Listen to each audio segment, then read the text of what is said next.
The subcommittees will come to order. Without objection, all members may have 5 days to submit statements, questions, extraneous materials for the record subject to the length limitation in the rules. I recognize myself for the opening statement.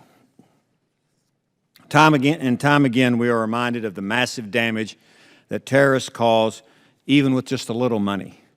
Today, terrorist groups have more money than some small countries.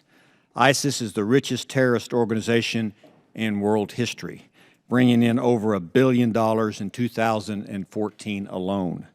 Drawing on these funds, ISIS has managed to stage terrorist attacks throughout the world and killed thousands of people. ISIS is not alone. Terrorists raise billions annually to carry out their bloody agendas. This is precisely why our government agencies have been tasked with stemming the flow of money to terrorist groups. When we can separate the terrorists from their money, lives can be saved. According to the Treasury Department, the underlying vulnerabilities within the U.S. financial system today, quote, remain largely the same as those identified in 2005. Terrorists are still able to park and move cash through financial systems. Part of the problem is that the United States still does not have a comprehensive strategy across all American agencies to combat terrorist financing. Policies and priorities differ from one agency to the next in a seemingly ad hoc fashion. In fact, there isn't even a clear method by which our various agencies can coordinate their efforts. Agencies working on a counter-terrorist finance had previously coordinated through the Terrorist Financing Working Group. However, this working group has been on a hiatus for some time, and agencies are forced to coordinate informally. Another tool to counter terrorist financing that hasn't been used, designation of domestic charities. According to the Treasury Department's website, the United States has not blacklisted any charities since the February of 2009 designation of the Tamil Foundation. There are also non-concrete metrics in place to measure the effectiveness of counter-terrorist finance efforts, making it difficult to determine the need and appropriate tools required for a successful strategy. For instance, the Counter-ISIL Finance Cell was established in late 2014 to work on intelligent collection and operations to cut off ISIS financing.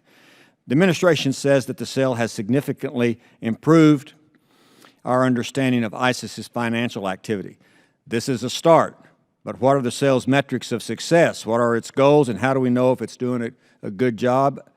Beyond its own government efforts, we still have a long way to go when it comes to cooperating with our international partners to counter terror finance, to ensure our efforts are not fragmented and that our respective skills and intelligence are leveraged correctly. Sometimes our international partners seem to be doing exactly the opposite of what our policy is. According to U.S. government figures, terrorist groups earned over $165 million between 2000 and 2014 from governments that make ransom payments. To better understand the significance of this troubling trend, Treasury Undersecretary David Cohen said in 2012 that kidnapping for ransom has become so lucrative for terrorists that it's today's most significant source of terrorist financing. Denying terrorists ransom payments is not just a U.S. policy, it's the international standard championed by the Financial Action Task Force, the Counter-ISIL Financing Group, and the United Nations. International noncompliance with anti-terror financing standards does not just end there. According to a Financial Action Task Force report, almost every country in the world has enacted anti-terror financing laws, but only 33 of the 194 countries surveyed have actually reported any convictions using these laws. The laws are worthless unless they're put into action. We must do more to get our partners to implement these laws so that they have already passed in their respective nations. Our international partners can also do more to stop the flow of money from private donors to terrorist groups. Between 2013 and 14, ISIS received $40 million from donors in Saudi Arabia, Qatar, and Kuwait. All those countries have terror financing laws on the books, but the money still flows across their borders to ISIS. The more we can improve on both our internal coordination and our international cooperation, the less money terrorists can have. We need more information. We need to have more information, and we know both wildlife trafficking and trade-based money laundering are sources for revenue for terrorists as well. We've simply not collected the necessary intelligence, however, and done the required analysis to understand these sources. Going after sources of revenue for terrorists can be a powerful tool to render them powerless. Terrorists need money to pay their fighters, buy their weapons, and pull off the attacks. If we can work to deny them the money, that means we are a big step closer to defeating terrorists worldwide. I'll now yield to the gentleman from South Carolina to make his opening statement. Thank you, Judge Poe, and thank you for recommending this hearing on such an important topic. And I am pleased that we are reviewing this subject in a joint hearing of the two subcommittees. Since I sit on your subcommittee in addition to chairing the emerging threats, I consider this a very efficient use of time. I would also like to thank Ranking Member Jim Langevin and Ranking Member Bill Keating for their contributions and participation today. We welcome our panel of experts from this interagency team for today's hearing. I would especially like to welcome back Secretary Theresa Whelan from the Department of Defense. Secretary Whelan has appeared before the Armed Services Committee many times, as well as the subcommittee. She brings a wealth of knowledge and experience on important issues within her portfolio. And I am pleased to have the opportunity today to talk about the topic of countering terrorist financing with our colleagues from the Terrorism, Nonproliferation, and Trade Subcommittee. I'm honored to be the chairman of the Emerging Threats and Capabilities Subcommittee as we oversee some of the most forward-looking, cutting-edge, and in-demand aspects of the Department of Defense. As we consider this important topic today of countering terrorist financing, I think we should keep in mind two important frames of reference. First, countering the finances of terrorist groups remains a relatively new area of focus of the United States government and interagency in particular. Although the attacks of September 11th served as the most recent forcing function, the subsequent wars of Afghanistan and Iraq showed us that the unabated financing of terrorist and insurgents groups can prolong conflicts and frustrate our national security objectives, putting American families at risk.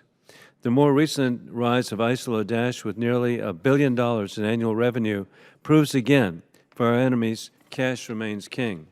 Second, we should continually keep in mind how difficult this problem set is. Illuminating and countering the finances of illicit and terrorist networks that operate in ever-changing and clandestine manner is very difficult work. I encourage each of the colleagues today to ask questions of our witnesses on how they are resourced in this important fight to stem the flow of dollars to our enemies. I again would like to thank Judge Poe for holding this joint hearing between the two subcommittees. I look forward to hearing from our distinguished panel of witnesses today, and with that, yield back the balance of my time. I thank the chairman of the Armed Services Emerging Threats and Capabilities Subcommittee. I'll yield to the gentleman from Massachusetts, Mr. Bill Keating, for his opening statement, the ranking member of the Terrorism Subcommittee. Well, thank you, Chairman Poe, for conducting the afternoon's hearing, and I appreciate your concern for terrorist financing and your leadership on continuing this conversation, both within Congress and externally. I'd also like to thank Chairman Wilson and Ranking Member Langevin of the Armed Services Subcommittee on Emerging Threats and Capabilities for their shared focus and work on this subject as well. And of course, I appreciate the time of our witnesses who have joined from the Department of State, Treasury, Defense, and Interior to discuss this critical topic. Your ongoing attention and commitment to countering terrorist financing is the bedrock of our coordinated effort to stop the money flow, as the title of today's hearing suggests. I also think it should be said strongly and with great appreciation for the work that's done by our men and women that are serving us so well in the military. Just within the last 4 weeks, I had the honor to join them aboard the aircraft carrier Harry S. Truman and see their mission in interrupting financing as well in a direct military sense. Their success at destroying cash depots and interrupting oil supply has been extraordinary, and their service should be recognized in this hearing as well. But as we know, terrorist financing has to be resolved at many levels in terms of trying to attack it, and it's a complicated, intricate, nuanced, and clandestine effort, making it difficult to identify, follow, and to stop. Organized groups such as ISIL rely on diversified revenue streams ranging from pirated oil fields and extortion to imposition of taxes on areas that it controls, to seizures and to the sale of looted antiquities. Our concern doesn't end with the trafficking of foreign terrorist organizations. However, organized crime syndicates also fund illicit activities through a variety of subversive efforts. Wildlife trafficking, for example, is estimated to generate billions of dollars for organized crime enterprises. It's also been reported that these groups are using human and organ trafficking as well as for a revenue source, in addition to illicitly smuggling tobacco and tobacco products. Not only do such black market dealings contribute to an illegal economy, but they fuel instability and they undermine global security. This is not to say the U.S. has not had success. Just this week, the U.S. Fish and Wildlife Service led efforts to institute a near-total ban on domestic commercial trade of elephant ivory, which aims at reducing the opportunities for wildlife traffickers to trade illegal ivory under the guise of legal products. Over a 3-year period, an estimated 100,000 elephants were killed for their ivory, which is an average of approximately 1 every 15 minutes. These animals' ivory generates millions of dollars in illegal funds. Separately, last month, the President signed into law legislation that imposes tough new import restrictions on antiquities that are trafficked out of Syria. I was proud to play a leading role in advancing H.R. 1493 along with the support of the Foreign Affairs Committee Chairman Ed Royce, Ranking Member Engel, and Chairman Judge Poe. These successes, however, should not allow us to become complacent. While identifying and stopping traditional financing methods such as hawalas and hawala trade-based money laundering, the cash couriers are important. Agencies must look at new and emerging ways through which organizations are able to generate funds.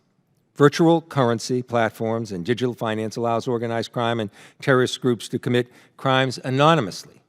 Digital currencies could facilitate money laundering, alleviate the need for criminal infrastructures at their base. With respect to terrorism, anonymous marketplaces on the Internet allow the sale of illegal goods and services and risk the convergence of terrorism and organized crime. We must utilize all the resources at our disposal to target every terrorist organized crime funding entity, no matter where it comes from. I look forward to hearing today's witness on these subjects, as well as working with our international allies to end and prevent terrorist organizations from generating this type of illicit money. Thank you, and I yield back. Thank the gentleman from Massachusetts. I recognize the ranking member of the Emerging Threats and Capabilities Subcommittee, Mr. James Lanovan of Rhode Island, for 5 minutes for his opening statement. Thank you, Mr. Chairman. I want to thank you and Chairman Wilson and Ranking Member Keating for convening this hearing, and especially want to thank our witnesses for being here today. In particular, I want to welcome Secretary Whelan here, who's been before our subcommittee many times. I appreciate your presence to all of you and look forward to your testimony.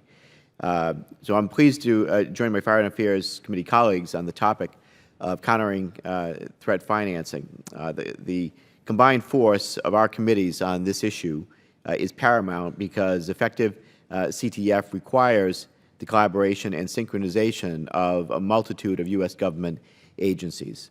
Holding this joint hearing will provide us an opportunity to understand CTF efforts and strategies in a holistic manner and what we can do to enhance its overall effectiveness.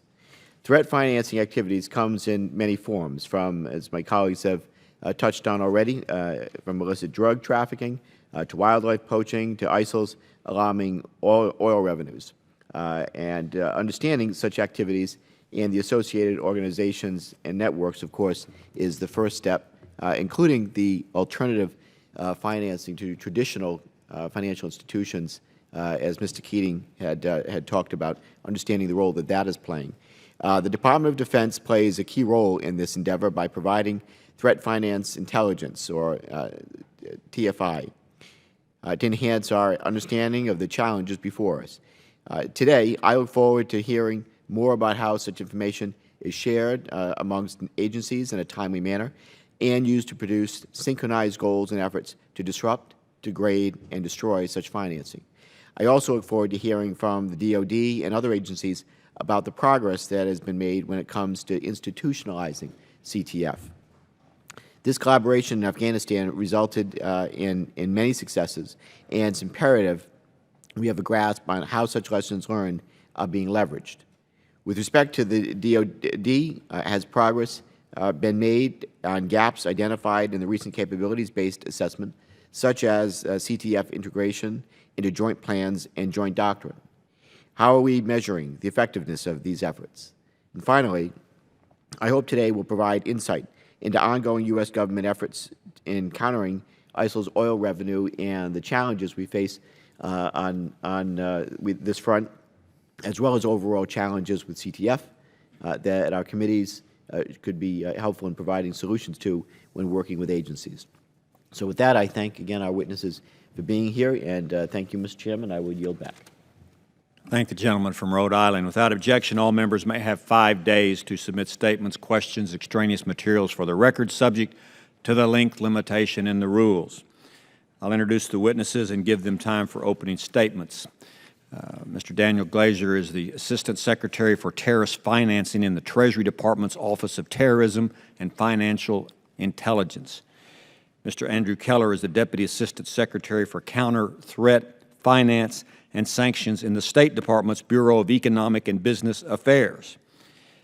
Ms. Theresa Whelan serves as the Principal Deputy Assistant Secretary for Defense for Special Operations Low-Intensity Conflicts. She is a career member of the Senior Executive Service and has worked for 27 years in the Defense Intelligence area. Mr. William Woody is the Chief of the Office of Law Enforcement of the U.S. Fish and Wildlife Service. Without objection, the witnesses' prepared statements will be made part of the record. I ask the witnesses, please keep your remarks to no more than 5 minutes. If you hear the gavel, that means you've got to stop. So 5 minutes, and we will start with you, Mr. Glaser. You may present your opening statement. Chairman Poe, Chairman Wilson, Ranking Members Keating and Langevin, thank you for inviting me to testify on our efforts to combat terrorist financing. Disrupting the flow of funds to terrorists and terrorist organizations is an integral part of our broader strategy to combat terrorism. Treasury is in a unique position to advance these efforts. At its core, combating terrorist financing consists of 2 interrelated objectives. First, cutting terrorists off from their sources of revenue so they cannot make money. Second, denying them access to the international financial system so they cannot use the money they have. We accomplish these goals by improving financial transparency globally so that terrorists cannot anonymously raise, move, and use funds without detection, and then identifying, disrupting, and dismantling the network supporting terrorist organizations. We have a range of tools available to us to do so: financial measures, such as targeted sanctions and Section 311 of the USA Patriot Act, law enforcement actions, and engagement with foreign partners in the private sector. The combined effect of these efforts is to create an international financial system that is a hostile environment for terrorist financing. I would like to briefly summarize our efforts to disrupt the financial networks of 3 prominent terrorist organizations: ISIL, Al-Qaeda, and Hezbollah. I'll speak first to ISIL, the vast majority of whose revenue, estimated at almost $1 billion in 2015, is derived internally from a combination of oil sales and extortion of the population and commercial activity under its control. The fact that these sources of revenue are derived from ISIL's control of territory has meant that military action has been an important component of our response. Under Operation Tidal Wave 2, the coalition directly targeted ISIL's entire oil supply chain and destroyed tens of millions and possibly more than $100 million of ISIL's bulk cash. Our response, however, has been broader than military action. For example, the government of Iraq decided in August 2015 to ban the distribution of government salaries into ISIL-held areas, thereby eliminating ISIL's ability to tax these substantial funds. Additionally, we have worked closely with the Central Bank of Iraq to secure Iraq's financial system from access by ISIL. Turning now to Al-Qaeda. Al-Qaeda remains a critical threat to the United States, and we continue to aggressively target the organization around the world. Al-Qaeda has historically received funds from within Gulf countries, safe haven in Afghanistan and Pakistan, and now is increasingly present in Yemen and Syria. We've made significant progress targeting Al-Qaeda's financing in concert with our partners internationally. However, the terrorist financing risk emanating from the Gulf remains a priority. Collectively, Gulf countries have pursued a wide range of actions, including implementing targeted financial measures and prosecuting terrorists for financing Al-Qaeda, but considerable work remains to be done to ensure that terrorist financiers are unable to raise and move funds within Gulf countries, and we're committed to working with our partners in the region to see that this is done. Our efforts have not been limited solely to the Gulf. Treasury has continued to work towards disrupting and dismantling terrorist financial networks in Afghanistan and Pakistan as well. We have aggressively used Treasury tools to limit al-Qaeda funding streams, designating over 140 individuals affiliated with al-Qaeda and other terrorist organizations throughout Afghanistan and Pakistan. It is important to remember, however, that before al-Qaeda's attack on 9/11, Hezbollah had killed more Americans than any other terrorist organization in history, and it continues to plot terrorist attacks around the world. Hezbollah receives the majority of its funding, hundreds of millions of dollars from Iran, as well as millions of dollars from a global network of supporters and businesses. Our approach has focused on targeting Hezbollah both within Lebanon, constraining it financially through extensive cooperation with Lebanese authorities and banks, and globally by targeting its procurement agents and financiers in Europe, Latin America, East Asia, and the Middle East, identifying and sanctioning Hezbollah's Iranian sponsors, and enabling law enforcement and foreign partner actions. Our toolkit to impose targeted measures against Hezbollah was recently expanded with the passage of the Hezbollah International Financing Prevention Act of 2015, or HIFPA. HIFPA represents a continuation of our policy to financially weaken Hezbollah. Foremost in ensuring our implementation of HIFPA is our close collaboration with the Central Bank of Lebanon and private Lebanese financial institutions, which are adhering to this legislation, to Hezbollah's great consternation. We intend to implement HIFPA robustly in a manner that is consistent with preserving the strength and health of the Lebanese financial system and that does not target any specific community or sect. Our implementation intends to target one group and one group only, Hezbollah the organization, its members, the entities it owns and controls. While new terrorist financing challenges will surely emerge, Treasury and its interagency partners will continue to employ a range of measures to identify, disrupt, and dismantle terrorist financial networks and work to identify and close loopholes that terrorists and other illicit actors can use to access the international financial system. Thank you for the opportunity to testify today, and I would be happy to answer any questions you might have. Thank you, Mr. Glaser. Mr. Keller, you have 5 minutes. Chairman Poe, Chairman Wilson, Ranking Member Keating, Ranking Member Langevin, distinguished members of the committees, thank you for the opportunity to speak here today about the State Department's counterterrorism finance efforts. Counterterrorism finance is a top priority for the Department of State, and we have a wide variety of tools to disrupt terrorist financial networks. It is a complex and dynamic threat, and one that requires the U.S. government to utilize the full range of its resources and authorities. My office at the State Department helps coordinate policy and liaise with our interagency partners, including the Departments of Treasury and Defense, to achieve our counterterrorism goals. We also work closely with the State Department's Counterterrorism Bureau and the Department of Treasury on counterterrorism finance sanctions to ensure that our sanctions promote broader U.S. foreign policy interests.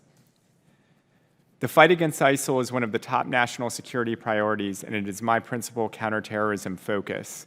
That is where I will focus my remarks today. As you highlighted, Chairman Poe, ISIL's revenues in 2014 and 2015 made it the richest terrorist group in the world. Yet as a result of U.S. and coalition efforts, ISIL's revenues are on a downward trajectory, which has impacted its operations in Iraq and Syria. I'd like to provide 2 examples. ISIL has cut salary payments to its fighters in Raqqa and Mosul by 50%, leading many ISIL fighters to defect. And ISIL has increasingly resorted to arbitrary tax increases and outright theft to make up the funding gap, further undermining its claims to legitimacy. While we are encouraged by these indications of financial stress, we are fully aware that there is still much work to do to further weaken ISIL on the financial front. Our most effective method of disrupting ISIL's revenues to date has been U.S. and coalition strikes against their oil and gas supply chain and cash storage sites. These efforts have reduced ISIL's oil revenues by up to 1/3 and destroyed tens and potentially hundreds of millions of dollars worth of cash. Kinetic efforts have complemented diplomatic efforts aimed at ISIL's finances. The U.S. government helped establish and now co-leads an international working group dedicated to counter-ISIL finance, and we have negotiated multiple UN Security Council resolutions to increase financial pressure on ISIL. In particular, I would highlight Security Council Resolution 2199, which imposes obligations on all countries to take steps to combat ISIL financing, particularly in the areas of oil, antiquities, and kidnapping for ransom. The Department of State also conducts bilateral diplomatic engagement with key countries in the Middle East and around the world. Our embassies consistently engage foreign government officials on specific terrorism finance matters, promote counterterrorism finance tools more generally, and encourage implementation of domestic and international legal frameworks to combat terrorism. In an effort to address the systemic gaps in the international system that terrorists and other criminals exploit to raise and transfer funds, the State Department also allocates significant funding to build the capacity of partner countries to counter terrorist financing. The Bureau of Counterterrorism is helping partner nations build their capacity to investigate and prosecute illicit financial transactions, while the State Department Bureau of International Narcotics and Law Enforcement funds programs to help countries identify how they can improve their anti-money laundering and counterterrorism finance regulations. With regard to trafficking in antiquities, the Department of State has also led outreach to prominent antiquities dealers, auction houses, and museum administrators. We have offered up to $5 million worth of reward money for information leading to the disruption of ISIL's trafficking in antiquities through our Rewards for Justice program, and we have funded government and civil society training program to help protect antiquities in Iraq, Syria, and Libya. Terrorism finance is a multifaceted and dynamic problem, and ISIL has proven to be a resilient foe. As our efforts targeting ISIL financing demonstrate, counterterrorism finance is a top priority for the State Department and our interagency partners. We will continue to use every tool available to maintain the growing effectiveness of our economic campaign. Thank you very much, and I look forward to your questions. Thank you, Mr. Keller. Ms. Whelan. Chairman Wilson, Chairman Poe, Ranking Member Langevin, Ranking Member Keating, and other distinguished members of the subcommittees, I appreciate the opportunity to share information with you about the Department of Defense's counter-threat finance capability.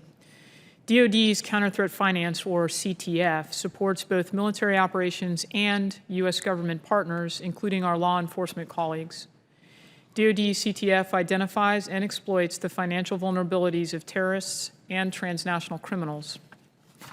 Over a decade ago, we built a small but effective CTF capability within the department through our counter-narcotics authorities and appropriations. Counter-narcotics is an appropriate source of authority and resources, given that the drug trade remains the world's most lucrative criminal enterprise. Funds from the illegal drug trade are often associated with other illicit criminal enterprises, insurgencies, and terrorist organizations, including the Taliban in Afghanistan, the Revolutionary Armed Forces of Colombia, the FARC, and Lebanese Hezbollah. Today, DoD has dedicated CTF teams at its combatant commands, at the National Guard Bureau, and at intelligence components. The CTF teams analyze financial intelligence, integrate intelligence and operations, and coordinate and execute CTF activities within the department and with and in support of U.S. interagency partners. DoD is not the lead U.S. agency for conducting CTF, but DoD employs unique analytic capabilities to assist other partners in accomplishing the overall CTF mission. For example, DoD analysts help support our Department of Treasury colleagues' efforts to develop designations against individuals and organizations engaged in illicit finance. DoD CTF analysts help to identify vulnerabilities and to create a comprehensive analysis for U.S. government partners to target an adversary's financial structure. CTF has proven to be a cost-effective tool against threatening forces and transnational criminal organizations, whether through law enforcement actions, designations, sanctions, or, as in the case of ISIL, through military actions against economic and financial targets. DoD CTF supports the Department of State and the Department of Treasury, which are the co-leads for the U.S. government's effort to disrupt ISIL's finances. Over the past several months, ISIL has lost financial capability and revenue. Coalition military operations informed by CTF have struck nearly 24 ISIL bulk cash storage sites and multiple targets affiliated with ISIL's illicit oil industry. Recent estimates indicate ISIL's oil production has decreased by up to 30%, and their ability to generate revenue has been reduced by at least as much. In order for DoD CTF to continue supporting these and future successes on the battlefield and in law enforcement and diplomacy, we must ensure that our CTF capability is well grounded in our department's policy, planning, doctrine, and training, and education. For example, last October, the Deputy Secretary of Defense recertified DoD's directive on counter-threat finance policy through 2020.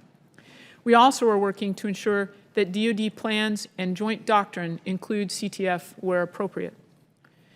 Congress's support for the DoD counter-drug authorities and counter-drug funding underpins our CTF program's success.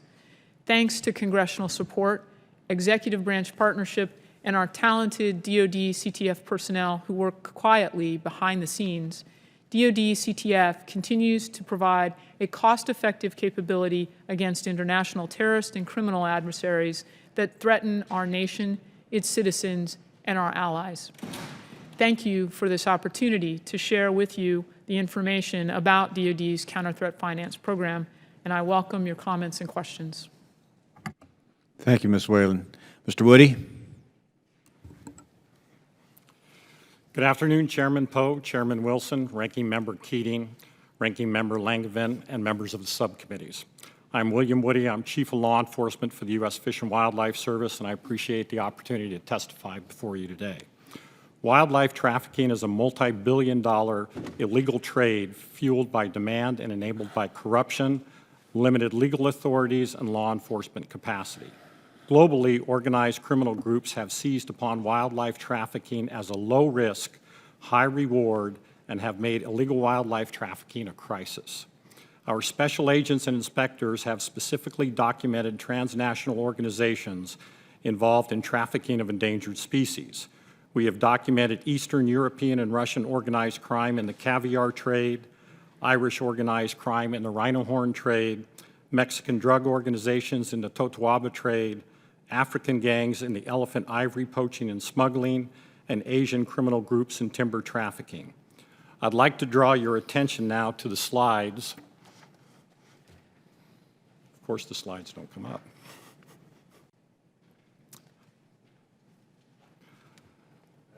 Photo. Is that the slide you're looking for? That's the slide I'm looking for. Thank you, sir. Who are those guys? This photo represents criminals arrested nationwide for trafficking in rhino horn, elephant ivory, totoaba, and narwhal tusks. A number of these individuals were arrested in our investigation named Operation Crash, which is focused on rhino horn trafficking. To date, Operation Crash has resulted in 41 arrests, 30 convictions, and the wildlife and their proceeds seized in this case have a street value in excess of $75 million. In addition to crimes against wildlife, the defendants have also been charged with money laundering, tax evasion, falsifying documents, mail fraud, and bribery. Photo 2, please. Jimmy and Felix Kaw were convicted of a number of crimes related to international trafficking of rhino horn. During this investigation, our agents conducted a financial analysis of Kaw's business, the Win Lee Corporation. Records revealed that large deposits were being made into bank accounts from others who became targets of the investigation as well.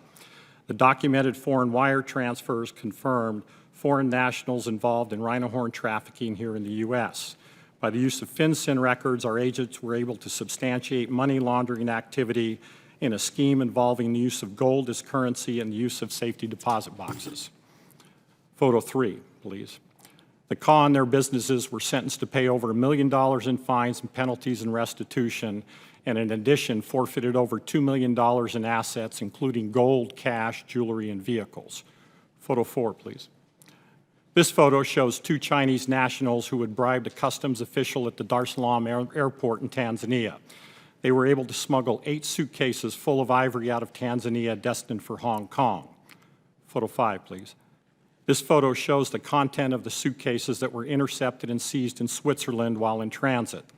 Our regional U.S. Fish and Wildlife Service attaché was able to assist Tanzania authorities in their investigation and collection of forensic examination of the evidence seized. Photo 6.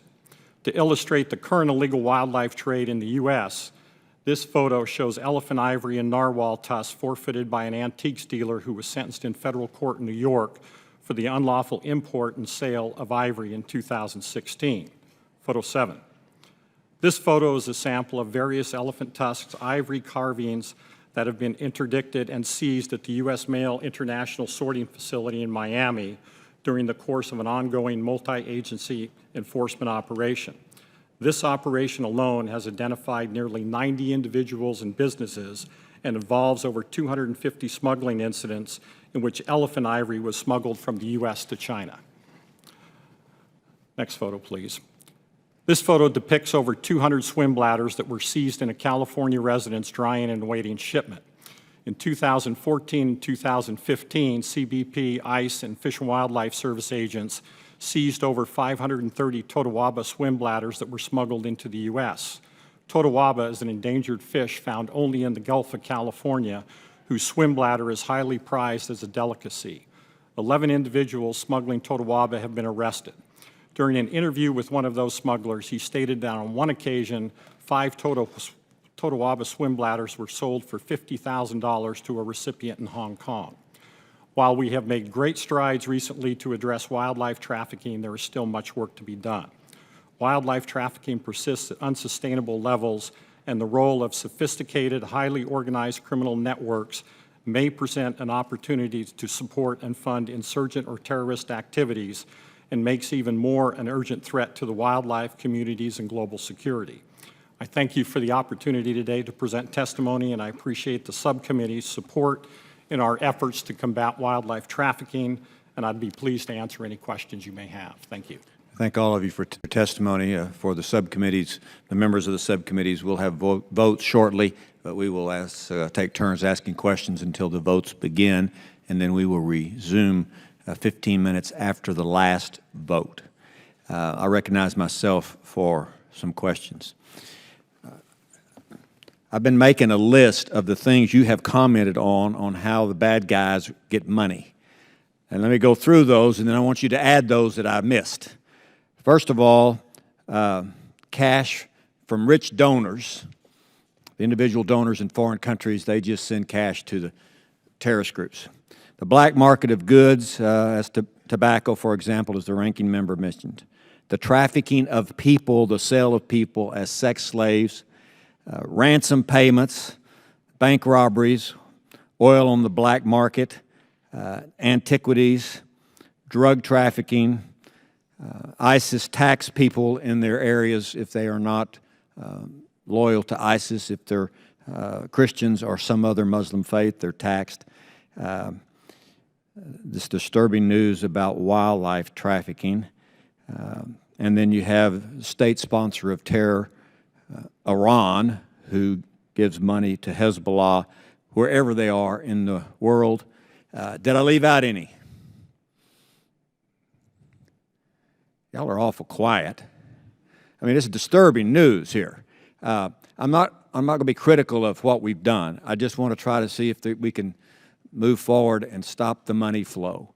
Mr. Woody, your testimony is compelling. My understanding is if something doesn't happen pretty soon, elephants in Africa and the rhinos are going to be extinct. Is that correct? That would be correct, sir. The elephant tusks end up eventually, most of them, not all, end up in China. Is that correct? That is correct, a good majority. And rhino horns are ground for their powder, and they end up in Vietnam. They end up in Vietnam and China. They also use them for libation cups for different carvings as well, too. All right. And what about foreign charities or charities working in the United States as a charity? Do they raise money for terrorist groups? Any of you want to weigh in on that? Yes, charities do raise money for terrorist groups. Like what charities? You have any names? You can name names and... No, I'd be happy to name names. I don't have the names at the tip of my tongue, but as recently as March 31st of this year, we designated 2 charities in Pakistan and Afghanistan who are actively involved in terrorist financing. Okay. What about domestic charities in the United States? There have been domestic charities that have been designated and prosecuted for terrorist financing. Holy Land Foundation is probably the largest example of that. Okay. The Holy Land Foundation. All right, let me ask you this. How do we get all y'all and the folks in law enforcement working to share information, intelligence about what is being done worldwide on financing terror groups? Because my understanding is everybody's kind of doing their own thing. Not saying they're doing a bad job, they're just doing their own thing without coordination with other American government or American agencies and then foreign governments. Ms. Whelan, you want to weigh in on that? Yes, sir.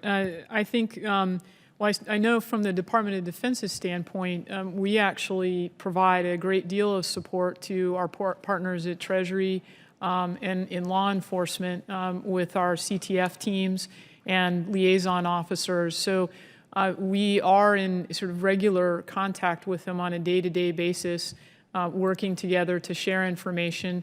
We have a number of enterprises within the Washington area in which we gather together to share information, situational awareness. So I think while there is always room for improvement, I think we have a pretty good basis right now of information sharing, certainly we feel, between the Department of Defense and the... Well, are we doing enough? Are we doing enough? I'm not critical of what we're doing. I'm just asking, are we doing enough? Because of all of these different ways that the bad guys, outlaws, raise money, how can we move forward to do even a better job? You got some ideas?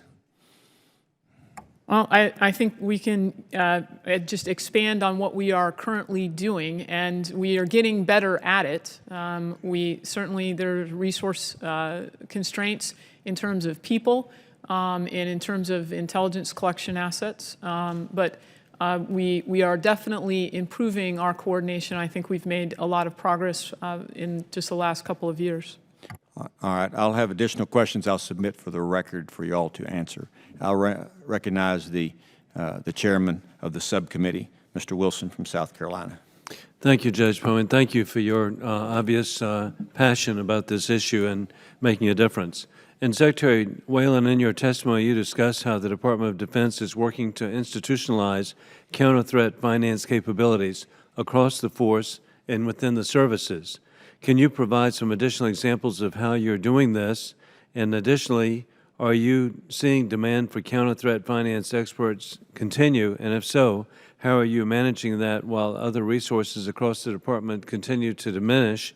And finally, is the counter-threat finance a high enough priority for commanders to pay attention and dedicate resources to so that we can properly institutionalize lessons learned? Thank you for the question, Mr. Chairman. Yes, we actually, number one, the first part is we are progressively institutionalizing counter-threat finance within the department, and it has gained tremendous amount of traction, particularly in the combatant commands. But a couple of things, additional things we're doing beyond the DoD directive that I mentioned in my testimony. We are including CTF in our professional military education courses. In fact, the National Guard Bureau has been very helpful to us in developing courses for CTF for personnel within the U.S. military. Additionally, the services are now, as they manage their personnel, they are looking for people with CTF skill sets so that they can provide them. There is a demand signal from the COCOMs, particularly CENTCOM, and it has a very significant and robust CTF effort. I was just down in Tampa 2 weeks ago and met with that team. So this is definitely got traction within the department. I don't see that it will lose traction. We have integrated into our program planning and budget process, and we are also working with the COCOMs to integrate CTF into planning and doctrine. So I believe that we do obviously have resource constraints in terms of personnel available to devote to this, and as I mentioned briefly, the intelligence assets that we have to devote to this. But within the constraints that we are currently working under, I think everyone is putting forward 100% effort to do more on the CTF front. Well, we certainly look forward to working with you on that. And Chief Whitty, you've really gotten the attention of Judge Poe. He was extraordinarily intrigued by this particular picture. If you could explain it one more time. And then how is it that Fish and Wildlife is coordinating with law enforcement efforts across the United States to stop the global financing? Okay. You want me to explain the picture again? Yeah, one more time, please. Those are totawaba fish bladders. Totawaba is a fish that's found in the Sea of Cortez, and they dry the totawaba bladders out. Totawaba bladders sell, they make a soup called maw, and totawaba bladders, they do sell for $10,000 and higher on those. So and that particular picture there, ICE was working a case in conjunction with Fish and Wildlife Service. Really what that is, that's a drop house, and they were moving the totawaba bladders up into the U.S. They were being dried in that house, and they were waiting shipment to they were making a shipment to Asia and move them there. So to coordinate, And one inquiry, you said Sea of Cortez. Where is that? or in Gulf of Mexico, not the Gulf of Mexico, and Sea of Cortez, California, off the coast of Baja. Okay, but Colonel Cook is very familiar with this, so he'll let us know. Okay. Very good. Well, that's very serious. Thanks. And then the other thing, coordinating, we have, with the executive order on wildlife trafficking, I have to say in the last 3 years, all the people sitting at this table, they all have people that sit on the wildlife task force. And we have coordinated through the United States and throughout the world on setting up a whole number of different things that we've never really been at with wildlife before. For example, with the U.S. Fish and Wildlife Service, we are now establishing attaché positions throughout the world. Currently, we have just put 5 people out in regions that tie into State Department's wildlife enforcement networks. We put 5 attachés out. We're planning to put another 4 out this year. They work very closely in regions with the governments in different regions working on wildlife trafficking issues, everything from the finance to the trafficking to the lab work that they need done as well. Thank you very much. I thank the gentleman from South Carolina.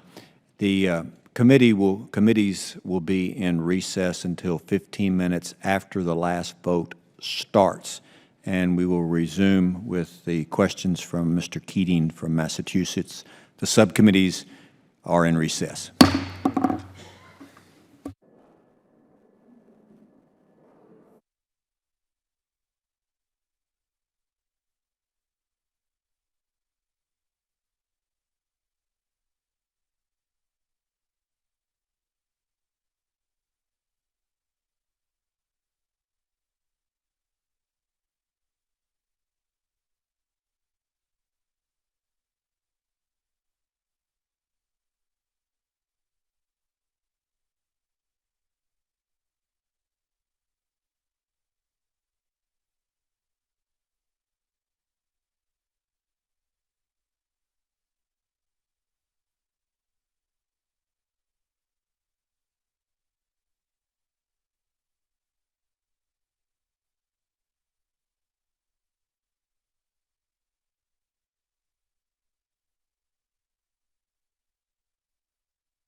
Subcommittees will come to order. The Chair recognizes the ranking member of the Terrorism Subcommittee, Mr. Bill Keating from Massachusetts, for his questions. Thank you, Mr. Chairman.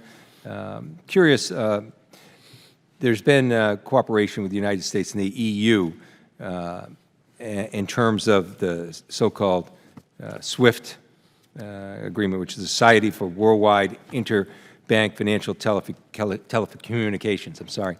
And I wanted to know, we've heard that there's concern from the European front that privacy issues might present problems with them cooperating on that. Could any of you comment on that being compromised by their concerns, and if there's going to be any alterations in that, whether that's going to be something we should be concerned about?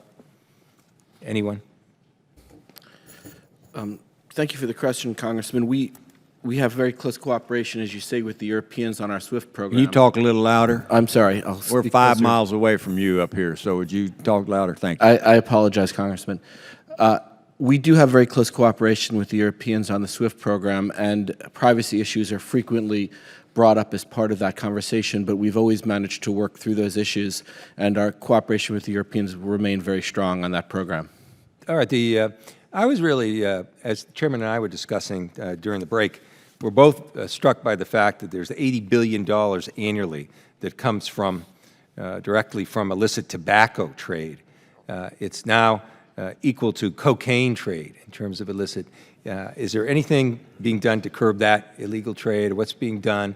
Is that being used by any groups as well? Mr. Glaser, again. Well, I don't have anything specifically to say about illicit tobacco trade. I'm sure it's a source of organized crime proceeds. I have not seen any indication that it's a significant source of terrorist financing proceeds. Certainly, our anti-money laundering regulatory and criminal regime would cover any proceeds of that. Would it be the same for human trafficking as well? That's something you don't hear about, but is there any way these groups are getting any kind of funds indirectly or directly from human trafficking? Well, I believe ISIL does derive proceeds from human trafficking. I would say it's more in the order of criminal networks that are involved in human trafficking that operate in ISIL territory, and that ISIL would tax the proceeds, would tax or charge fees for allowing them to participate in that activity. There's been a lot of focus with ISIL on use of the cyber networks for propaganda and recruitment, but also the virtual currency exchange platforms are something of a concern as well, because it's public knowledge now that those involved in the Paris attacks used prepaid cards to rent hotel rooms the night before the attack. We also have concerns with Bitcoin and other financing mechanisms. Is that something you see as a new challenge, or a challenge that you've already seen and trying to address? Certainly, the use of virtual currency, Bitcoin, prepaid cards, things like that are emerging challenges for us. We have revised our anti-money laundering regulations to require a certain amount of transparency with respect to how those financial products operate. The European Union has not done so yet. I've actually traveled to Brussels to have detailed discussions with them on this issue, and they are looking at a variety of reforms that they could make, actually very, very similar to the types of steps that we've taken.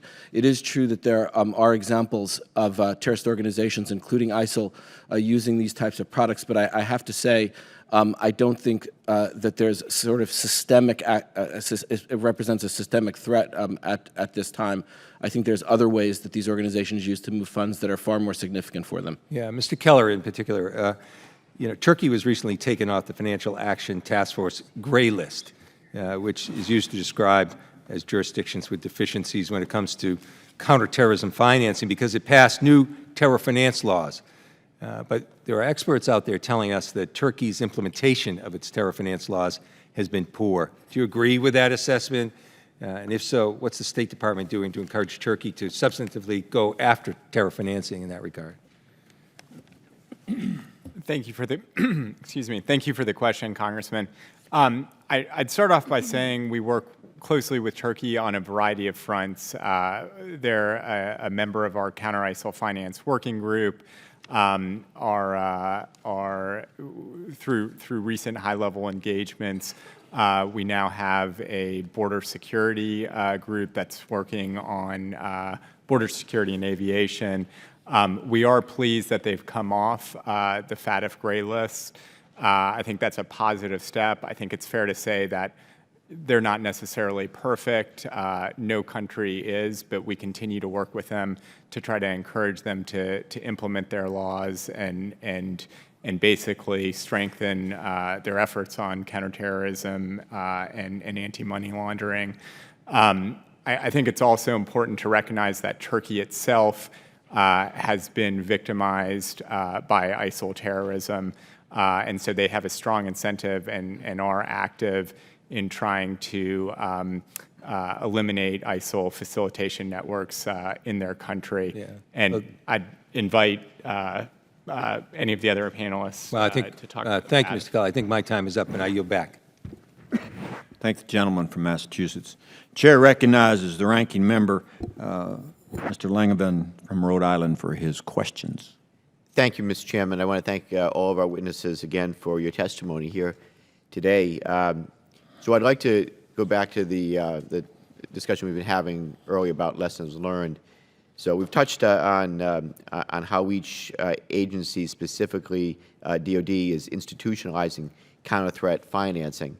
I'm also interested in understanding how CTF is being institutionalized across the whole of government through defined roles, responsibilities, and organizational constructs, allowing for more synchronized efforts at a more strategic level.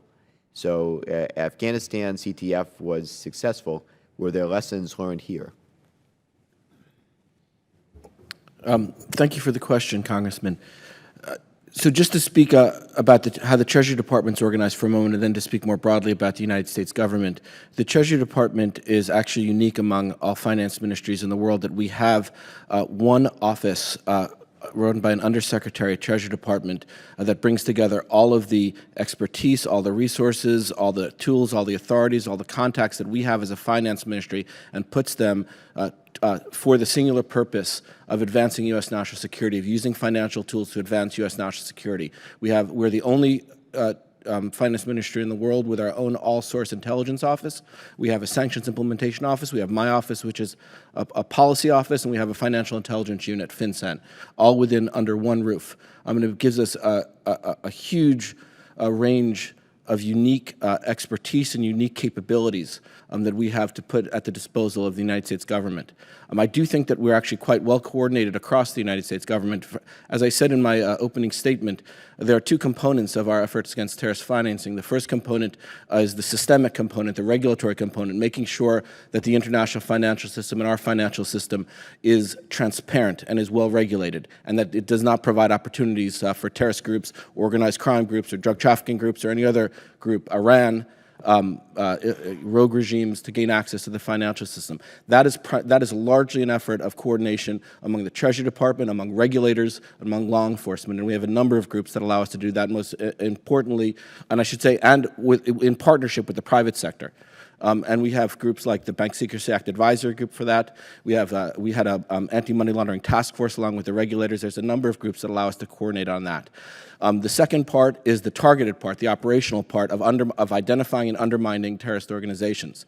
And again, I feel the government is well coordinated on that. The National Counterterrorism Center within the intelligence community organizes intelligence analysis with respect to terrorism broadly. My counterpart within Treasury, the head of our intelligence office, Leslie Ireland, Assistant Secretary for Intelligence and Analysis, is also the intelligence community's mission manager for illicit finance. And then on an organization-by-organization basis, whether it's Hezbollah, whether it's ISIL, whether it's Al-Qaeda, there's any number of coordination processes that are run by the NSC that allow us all to get together and make sure that we're well coordinated on the issue. Okay. Thank you, Mr. Keller.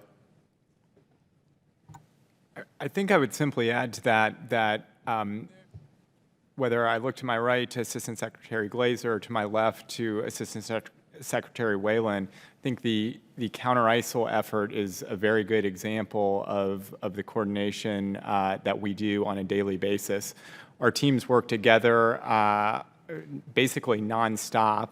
The goal of the effort is to have a synchronized and sustained and aggressive campaign to counter ISIL's finances using basically all available national resources, whether they're coming on the kinetic side through DoD and CENTCOM, whether they're on the diplomatic side with the State Department and working very closely with Treasury in diplomatic engagements multilaterally and bilaterally, or a range of other tools, including the State Department's capacity building programs. I just note that those programs, I think, are some of the most effective things that we can do overall, in that they're trying to drive systemic change. So, for example, Ranking Member Keating had mentioned cigarette smuggling earlier. These programs aren't necessarily targeted at cigarette smuggling or wildlife trafficking or whatnot.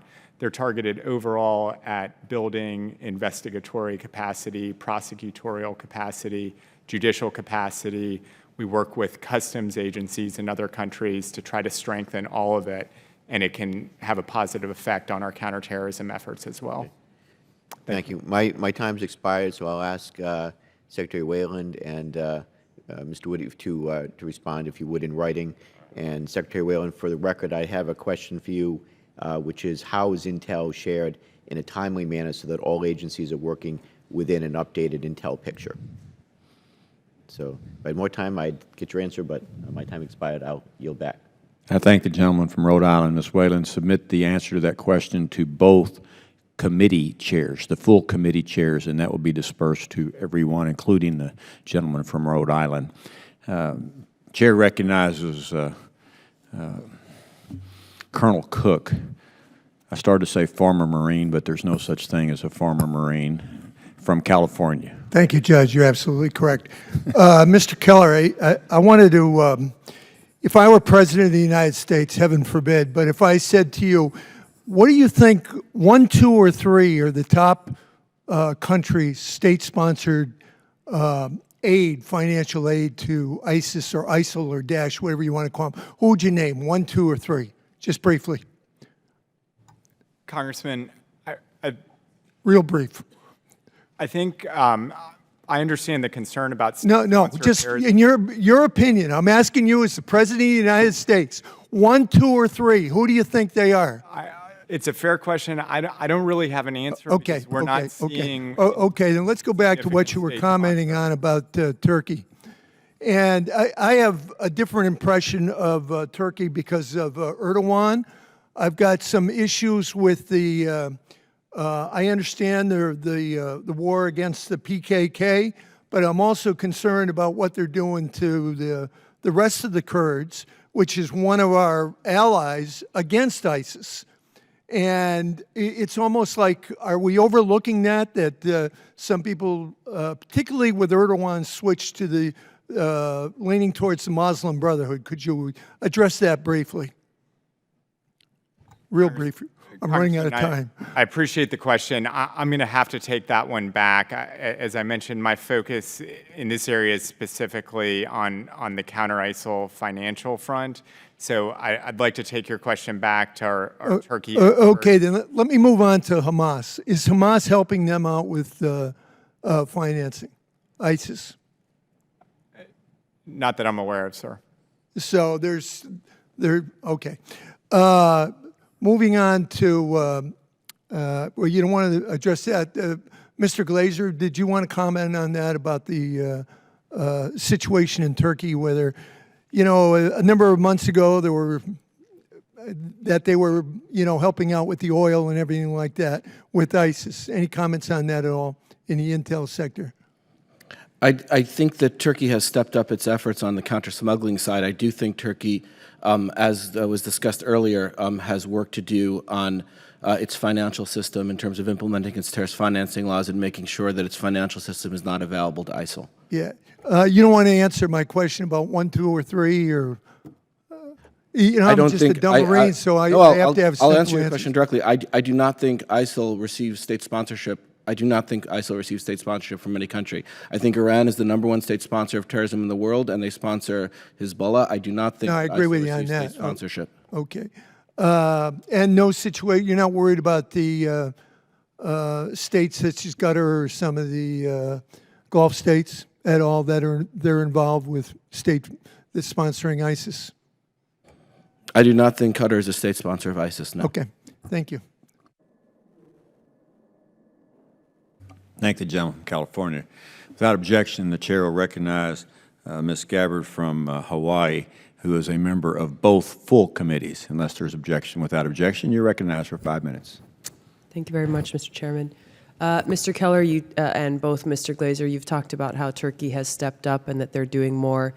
Can you give us more specifics on what that is? Because like many of my colleagues, we have concerns about the leadership in Turkey, what they have done directly and indirectly, what they have not done, more importantly, as well as the informal economy that we know ISIS is using to both smuggle cash and other things to boost their revenue. Well, thank you for the question. With respect to Turkey, in terms of the things that I think that they're doing well, I think that Turkey has stepped up its counter-smuggling efforts along the border, and I think that they have done that significantly, and I think it has had an impact. Can you give some specifics about stepping up from nothing to what, or from here to there, and some specifics on the border as well, especially the area of the border that remains open? I'm going to have to get back to you with... Because I'm trying to get some context here, because Mr. Keller said Turkey is not perfect, but perfect is a pretty high bar. So I'm trying to figure out. Well, I think the areas where I would say Turkey has a lot of work to do is in taking steps to deny ISIL access to its financial system, to its financial institutions. We have an active information exchange program with the Turks. We are in close communication with them to make sure that they understand what we understand with respect to the access that terrorist organizations may have to certain institutions. And I think it's important for Turkey to follow up on that information. I would agree with Assistant Secretary Glaser's assessment. I'd also note specifically on the oil front, it is our assessment that ISIL is not smuggling or selling oil to Turkey or to individuals in Turkey, that the oil that is being produced in ISIL-controlled territory is being sold and consumed in ISIL-controlled territory. And is that something that has changed as of late, or were the reports that was occurring completely false? I'd say that's something that we have been able to get a much clearer picture of as of, well, I don't want to say as of late, but some of the most helpful information and insightful information we were able to glean on this issue came from the Abu Sayyaf raid last year. He was the emir for oil and antiquities, oil and gas and antiquities, who was killed by U.S. Special Forces, and they were able to recover a treasure trove of information, including on ISIL's oil activities, and the picture that we were able to develop from that information helped us assess that the oil was being consumed within ISIL-controlled territory and not being smuggled into Turkey. Are there other operations or things happening in this informal market or smuggling other than oil that you're aware of? I think it's possible that antiquities are being smuggled out through basically the neighboring countries to Iraq and Syria, Turkey being one of them. Okay. Thank you, Mr. Chairman. Thank you.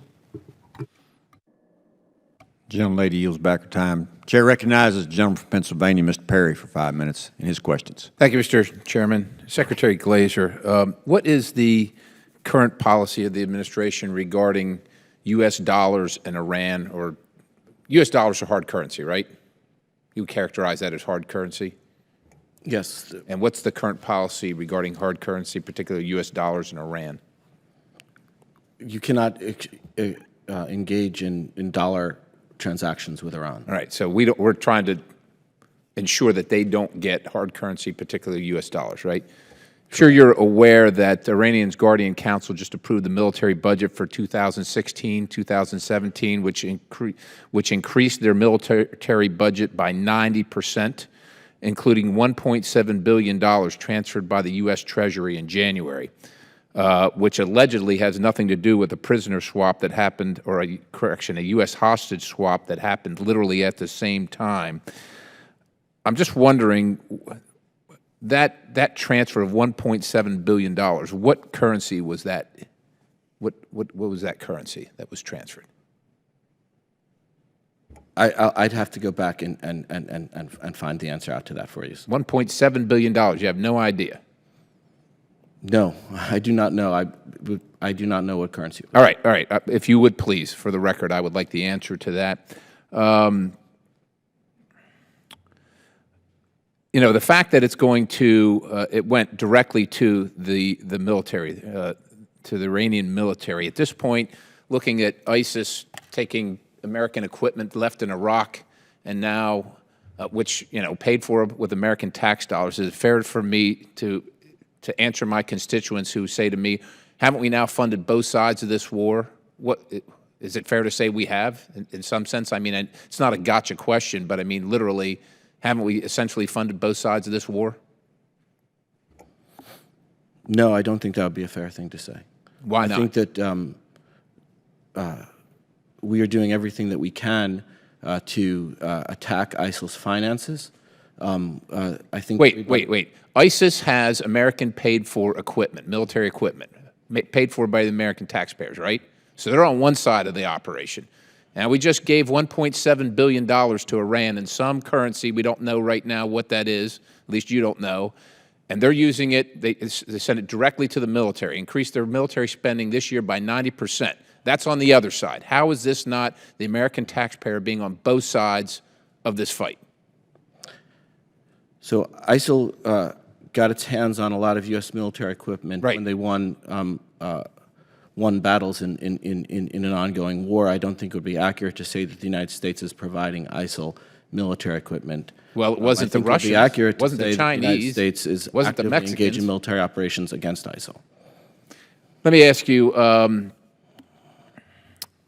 with this $1.7 billion payment to Iran, essentially at this very same time, 5 U.S. hostages were sent home, and the perception from Americans that it was payment and ransom, and as stated by Iran, that it was paid for. They called them spies, not hostages.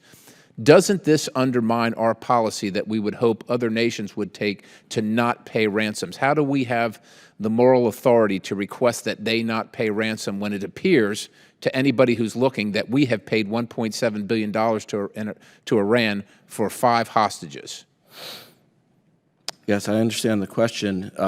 The fact of the matter is that was not a ransom paid for hostages. We have been very consistent in our policy of no payment of ransom for hostages, and this is something that we've worked very closely with countries on around the world to ensure that there's a global agreement, a global consensus that payment of ransom for hostages is not an appropriate response to the problem. So if we pay and we get hostages at the same time and we just say we didn't, then that equates to it not being that. Essentially suspend reality and just say, well, it's 2 different things. I mean, that's rhetorical. I apologize. Mr. Keller, Whelan, if you can tell us anything you know about what we're doing about Hawala being used for illicit purposes, particularly to fund terrorism, what you're doing, and if you have any ideas of how the U.S. Congress can help in that effort.